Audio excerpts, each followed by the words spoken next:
नैनीताल के मुखानी क्षेत्र में हुई दो बड़ी चोरी की घटनाओं का पुलिस ने खुलासा कर दिया है। दोनों मामलों में घरों के ताले तोड़कर नकदी और जेवरात चोरी किए गए थे। पहला मामला ललित सिंह के घर से करीब 50,000 रुपये और चांदी के जेवर चोरी का था। वहीं दूसरे मामले में घनश्याम चंद्र के घर से सोने चांदी के आभूषण और नकदी चोरी हुई थी। जांच में सामने आया कि दोनों वारदातों में एक ही आरोपी शामिल था, जो पेशे से मिस्त्री बताया जा रहा है। पुलिस ने 3 अप्रैल को गोसाईपुर तिराहा से मुंशी राम उर्फ सोनू निवासी सहारनपुर को गिरफ्तार किया है। आरोपी के पास से करीब 9 लाख रुपये की जेवरात और नकदी बरामद हुई है। पुलिस के अनुसार आरोपी के खिलाफ पहले भी कई मुकदमे दर्ज हैं। पिथौरागढ़ के बेरीनाग क्षेत्र से दुखद खबर सामने आई है, जहां लंगूर के हमले में घायल महिला की मौत हो गई।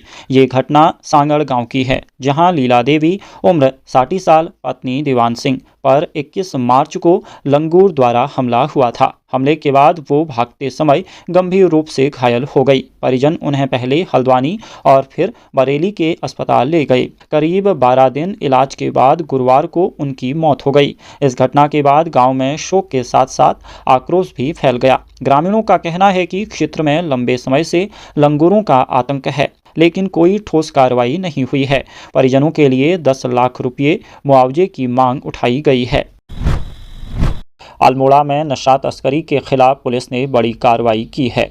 ऑपरेशन प्रहार अभियान के तहत लमगड़ा पुलिस ने एक आरोपी को गिरफ्तार किया है। ये कार्रवाई 3 अप्रैल को धौलकड़िया तिराहे के पास चेकिंग के दौरान की गई। पुलिस ने बिना नंबर की नई स्कूटी पर जा रहे संदिग्ध व्यक्ति को रोका। तलाशी में उसके पास से 920 ग्राम अवैध चरस बरामद हुई। बरामद चरस की कीमत करीब 1,84,000 रुपये बताई जा रही है। आरोपी की पहचान बलवंत सिंह उम्र 39 साल निवासी कोटला मुक्तेश्वर नैनीताल के रूप में हुई है। पुलिस ने NDPS एक्ट में मुकदमा दर्ज कर स्कूटी को भी सीज कर लिया है। पौड़ी गढ़वाल से एक गंभीर मामला सामने आया है, जहां 4 साल की बच्ची पर हमला करने वाले गुलदार को आदमखोर घोषित कर दिया गया है। ये घटना चौबट्टा खाल क्षेत्र के ग्राम सभा तिमली की है। बताया जा रहा है कि गुरुवार रात हरेंद्र सिंह रावत की बेटी दृष्टि रावत घर के आंगन में खेल रही थी। तभी गुलदार ने अचानक हमला कर उसे उठाकर खेतों की ओर ले गया। परिजनों और ग्रामीणों ने काफ़ी देर तक तलाश की, जिसके बाद बच्ची का शव झाड़ियों में मिला। घटना के बाद गांव में भारी आक्रोश फैल गया और लोगों ने कार्रवाई की मांग की। वन विभाग ने गुलदार को आदमखोर घोषित करते हुए उसे पकड़ने के आदेश दिए हैं। पहले उसे पकड़ने की कोशिश की जाएगी, अगर काबू में नहीं आया तो उसे मार दिया जाएगा। फिलहाल क्षेत्र में दहशत का माहौल है और वन विभाग की टीम अलर्ट पर है। ऋषिकेश में एक बुजुर्ग दंपत्ति से बड़ी ठगी का मामला सामने आया है, जहां 69 लाख रुपये ठग लिए गए। पीड़ितों की पहचान भगवत नारायण झा उम्र 81 साल और उनकी पत्नी कमल झा उम्र 74 साल के रूप में हुई है। ठगों ने खुद को ED और सुप्रीम कोर्ट का अधिकारी बताकर दंपत्ति को डराया। उन्होंने कहा कि उनके आधार का इस्तेमाल अवैध लेन देन में हुआ है। इसके बाद दंपत्ति को करीब 60 दिनों तक व्हाट्सएप कॉल पर निगरानी में रखा गया। डर के कारण दंपत्ति ने अपनी संपत्ति बेचकर 69 लाख रुपये ट्रांसफर कर दिए। STF ने इस मामले में आरोपी भगवत सरन को रुद्रपुर से गिरफ्तार किया है। बताया जा रहा है कि वो बरेली का रहने वाला है और लालकुआं में मोबाइल दुकान चलाता था। फिलहाल पुलिस गिरोह के अन्य सदस्यों की तलाश में जुटी है। अल्मोड़ा के भैंसिया छाना क्षेत्र में सड़क निर्माण को लेकर ग्रामीणों में भारी नाराजगी देखने को मिल रही है। सुकना से पभिया तक करीब 3.5 किलोमीटर सड़क का निर्माण लंबे समय से रुका हुआ है। ग्रामीणों का कहना है कि 6 महीनों से काम पूरी तरह बंद पड़ा है। इसी को लेकर भाजपा नेता रवि रौतेला के नेतृत्व में ग्रामीणों ने DM से मुलाकात की। उन्होंने ज्ञापन सौंपकर जल्द से जल्द काम शुरू कराने की मांग की। बताया गया कि पिलर लगाने और पेड़ों की गणना का काम पहले ही पूरा हो चुका है, फिर भी विभाग की लापरवाही के कारण सड़क निर्माण शुरू नहीं हो पाया है। ग्रामीणों ने कहा कि सड़क न होने से मरीजों और गर्भवती महिलाओं को सबसे ज़्यादा परेशानी होती है। DM ने मामले को गंभीरता से लेते हुए जल्द काम शुरू कराने का आश्वासन दिया है। कालाढूंगी के हुड़किया चौक क्षेत्र में वन्य जीव के हमले में घायल बुजुर्ग की इलाज के दौरान मौत हो गई। मृतक की पहचान भूपेंद्र सिंह बिष्ट उम्र 68 साल निवासी हुड़किया चौड़ के रूप में हुई है। बताया जा रहा है कि वो शुक्रवार शाम बाजार से सब्जी लेकर घर लौट रहे थे। इसी दौरान गांव के रास्ते में अचानक हाथी ने उन पर हमला कर दिया। ग्रामीण उन्हें तत्काल अस्पताल ले गए, जहां से हल्द्वानी रेफर किया गया। इलाज के दौरान उनकी मौत हो गई, जिससे गांव में दहशत का माहौल है। फिलहाल वन विभाग ये जांच कर रहा है कि हमला हाथी ने किया या किसी अन्य वन्य जीव ने। नैनीताल जिले के कैंची धाम में शनिवार को भारी भीड़ के चलते बड़ा जाम लग गया। बाबा नीम करौली महाराज के दर्शन के लिए सुबह से ही श्रद्धालुओं का हुजूम उमड़ पड़ा।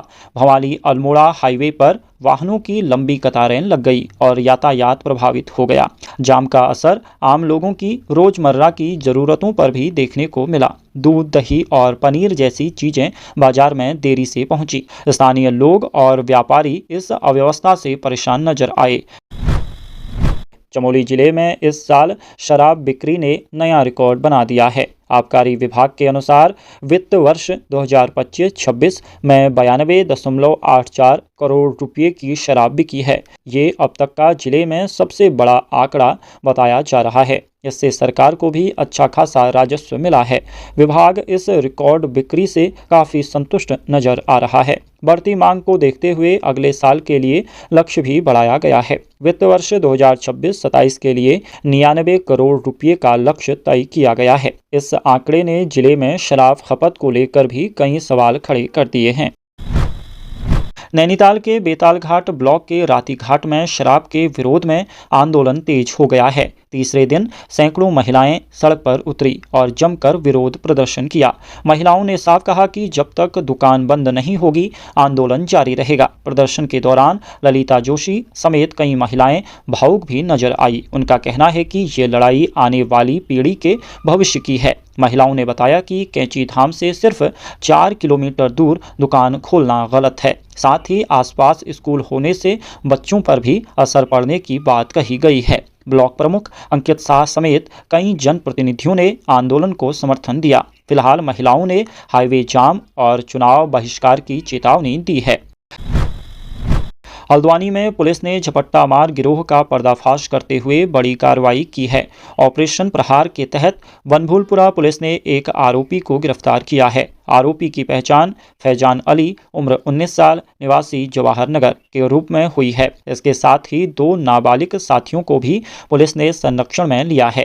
पुलिस ने आरोपियों के पास से KTM ड्यूक बाइक और 6 मोबाइल फोन बरामद किए हैं। ये कार्रवाई 3 अप्रैल को रेलवे स्टेशन तिराहे पर हुई मोबाइल झपट्टा मारी के मामले में की गई। पीड़ित जुबैर आलम से मोबाइल छीनकर आरोपी फरार हो गए। पूछताछ में सामने आया कि आरोपियों ने शहर के कई इलाकों में इस तरह की घटनाएं की हैं। देहरादून में रिटायर्ड ब्रिगेडियर मुकेश जोशी की मौत मामले में पुलिस ने बड़ी कार्रवाई की है। इस मामले में पुलिस ने 2 और आरोपियों को गिरफ्तार कर लिया है। SSP प्रेमेंद्र डोभाल के अनुसार गुनियाल गांव में दोनों आरोपियों के छिपे होने की सूचना मिली थी। पुलिस टीम पहुंची तो बदमाशों ने फायरिंग शुरू कर दी। जवाबी कार्रवाई में एक आरोपी को गोली लगी, जबकि दूसरे को पकड़ लिया गया। घायल आरोपी की पहचान मोहम्मद कविश निवासी खालापार मुजफ्फरनगर के रूप में हुई है। वहीं दूसरे आरोपी शांतनु त्यागी निवासी सहारनपुर को गिरफ्तार किया गया। इससे पहले भी पुलिस इस मामले में 7 आरोपियों को गिरफ्तार कर चुकी है। गौरतलब है कि ब्रिगेडियर मुकेश जोशी को मॉर्निंग वॉक के दौरान 2 गाड़ियों के बीच हुई फायरिंग में गोली लग गई थी, जिससे उनकी मौत हो गई। उत्तराखंड में अप्रैल की शुरुआत के साथ मौसम ने अचानक करवट ले ली है। केदारनाथ धाम में बीती रात से लगातार बर्फबारी हो रही है, जिससे पूरा क्षेत्र बर्फ से ढक गया है। हाल ही में साफ किए गए रास्ते भी दोबारा बर्फ से दब गए हैं और मंदिर परिसर भी सफ़ेद चादर में नजर आ रहा है। लगातार बर्फबारी के कारण यात्रा तैयारियों पर असर पड़ रहा है। धाम में तैनात जवान सुरक्षा के साथ साथ बर्फ हटाने का काम भी कर रहे हैं। मौसम विभाग ने उत्तरकाशी, रुद्रप्रयाग, चमोली, बागेश्वर और पिथौरागढ़ में बारिश और बर्फबारी का अलर्ट जारी किया है। बताया जा रहा है कि 22 अप्रैल को केदारनाथ धाम के कपाट खुलने हैं। ऐसे में मौसम बड़ी चुनौती बना हुआ है।